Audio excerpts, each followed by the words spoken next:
YouTube நண்பர்கள் அனைவர்களுக்கும் நம்ம திருநாள் நல்வாழ்த்துக்கள் தெரிவித்துக் கொள்கிறோம். இன்னைக்கு என்ன பண்ண போறோம்னா தம் பிரியாணி உருக போட போறோம். நம்ம நண்பர்கள்லாம் சப்ஸ்கிரைப் பண்ணவங்கலாம் சிக்கன் பிரியாணி உருக போறோம்னு சொல்லியிருக்காங்க. நம்ம எப்பவும் போடுறத பார்த்தீங்கன்னா வரி பிரியாணி தான் போட்டிருக்கோம். இன்னைக்கு ஸ்பெஷலாக தம் பிரியாணி போட போகிறோம். கண்டிப்பாக நம்ம சேனலை பாருங்கள்.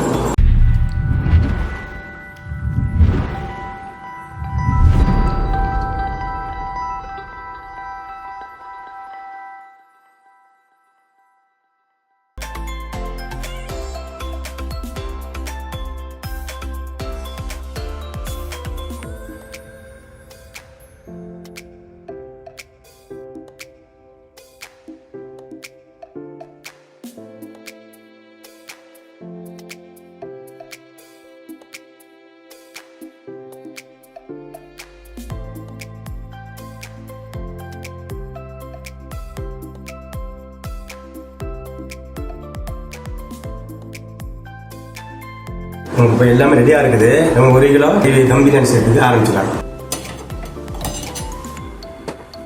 நம்ம 1 கிலோவுக்கு தேவையான அளவு பாத்திரம் வச்சாச்சு.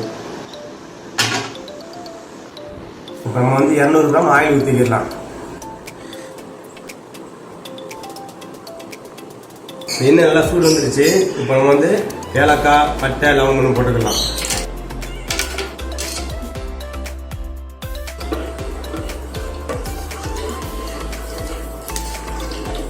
400 கிராம் வெங்காயம் கொடுத்துக்கலாம். வெங்காயம் நம்ம போட்டோம். நல்ல கோல்டு கலராக தாளிங்க. தாளிச்சாதான் உங்களுக்கு பிரியாணி நல்லா இருக்கும். நம்ம அரைக்குறையாக தாளிச்சா பிரியாணி கீழே, சிக்கன் பிரியாணி கீழே கொஞ்சம் தண்ணி நிற்கும். சுதம் சாப்பாடு நீங்கள் கொஞ்சம் கஷ்டம் நல்லா தாளிங்க. பிரியாணி சூப்பராக வரும். இங்கே பாருங்கள், எவ்வளோ சூப்பராக வெங்காயம் வந்துருச்சு பாருங்கள். அருமையாக செவந்துருக்குது. இது என்ன மாதிரி வந்தால் கரெக்டாக இருக்கும். இப்போ என்ன பண்ண போனால் இஞ்சி பூண்டு கொடுத்துடலாங்க.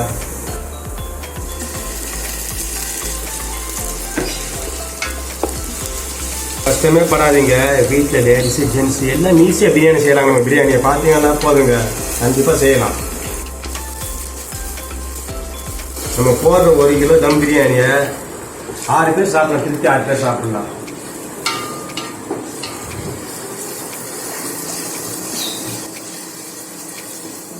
இஞ்சி பூண்டு போட்டோன்னு மிளகாத்தூள் கொடுக்காதீங்க. இஞ்சி பூண்டு போட்டு கொஞ்சம் நல்லா தாளிங்க. சாட்சி பிரமாணம் மிளகாத்தூள் கொடுத்தீங்கன்னா பிரியாணிங்க தாளிக்கையிலேயே பக்கத்து வீட்டு வாசனை போகும். உங்கள் வீட்டு தேடி வருவாங்க. நம்ம இஞ்சி பூண்டு போட்டு நல்லா தாளிச்சாச்சு. இப்போ தனி மிளகாத்தூள் 10 கிராம் கொடுக்கணும் 1 கிலோவுக்கு.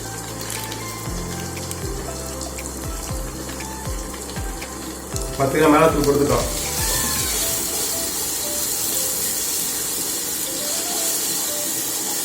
ரெடி ஆகிடுச்சு எல்லாமே. இப்போ நம்ம தக்காளி 400 தக்காளியை கொடுக்க போகிறோம். 100 கிராம் தயிர் கொடுத்தாச்சு.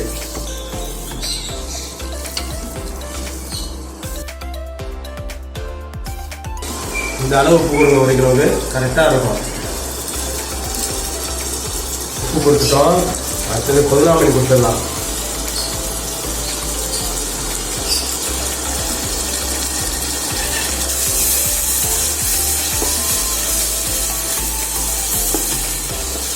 சிக்கன் பிரியாணிக்கு எந்த மசாலாவும் இல்லைங்க. மிளகாத்தூள் மட்டும்தாங்க தூள் ஐட்டத்தில் பார்த்தாலும் நம்ம போடுறது. நீங்கள் எந்த மசாலா பிரியாணி மசாலா போடுறாலும் வச்சுட்டாங்க. மிளகாத்தூள் போடுங்க. சாப்பாடு சூப்பராக இருக்கும்.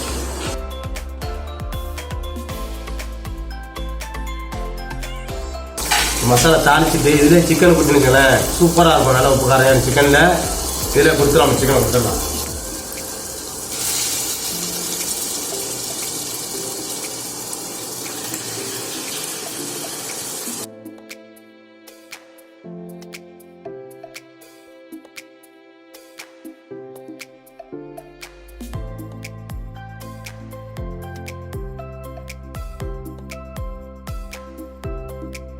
இப்போ நம்ம தம் பிரியாணிக்கு 1க்கு 1.25 தண்ணி கட்டணும். 1 கிளாஸில் அரிசி எடுத்தீங்கன்னா 1.25 கிளாஸ் தண்ணி. அது கரெக்டாக இருக்கும் உங்களுக்கு சாப்பாடு. நம்ம தண்ணியை கட்டிக்கலாம்.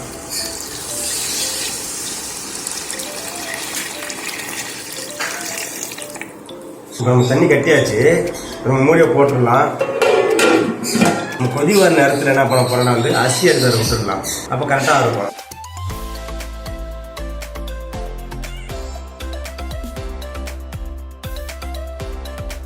நல்லா கொதி வந்துருச்சு. அப்புறமா அரிசியை கொடுத்துடலாம்.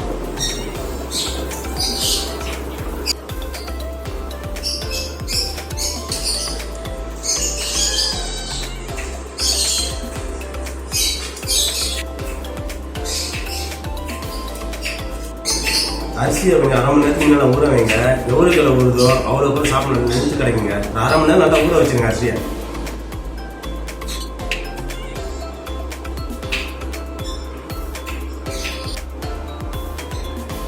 நம்ம இப்போ உப்பு பார்த்துடலாங்க. எப்படி ரெண்டு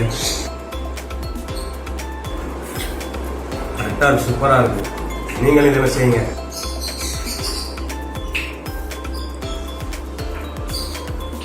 பாசுமதி அரிசியை பொறுத்தளவுக்கு வந்து 1 தண்ணியை கட்டுங்க, கரெக்டாக இருக்கும். பாருங்க, தண்ணி ஓரளவுக்கு கம்மி ஆயிடுச்சு. நம்ம இப்போ தம்மில் விட்டுடலாம். 20 நிமிஷம் தம்மோட கரெக்டாக போகணும். இப்போ நம்ம மூடியை போட்டுடலாம். மூடியை போட்டு ஒரு 20 நிமிஷம் அப்படியே தம்மில் கரெக்டாக பிரியாணி ரெடி ஆகிடும். நம்ம மூடியை போட்டோம். ஒரு 5 நிமிஷம் ஃபுல்லாக வைங்க. மீதி 15 நிமிஷம் இப்படி சிம்மில் விடுங்க, கரெக்டாக இருக்கும். நல்லா வந்து ஓகே, 20 நிமிஷம் ஆயிடுச்சு. நம்ம சாப்பாடு என்னன்னு பார்த்துடலாம்.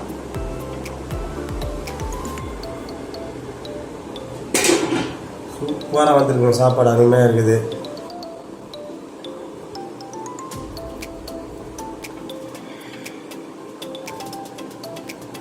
தம் பிரியாணி எப்படி வந்துருப்பாங்க சாப்பாடு அருமையாக இருந்துச்சு.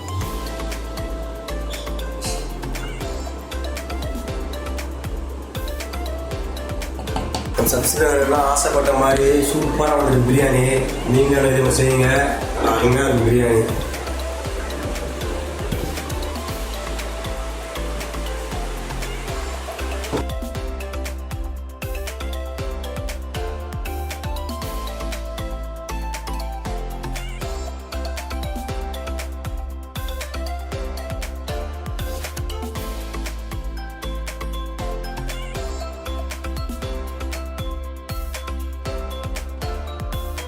சூப்பராக இருக்கும் சாப்பாடு. நீங்களும் ட்ரை பண்ணுங்க, நீங்களும் செய்யுங்க. குடும்பத்தோட சந்தோஷம் சாப்பிடுங்க. சாப்பிட்டு எனக்கு கமெண்ட் தெரியும்.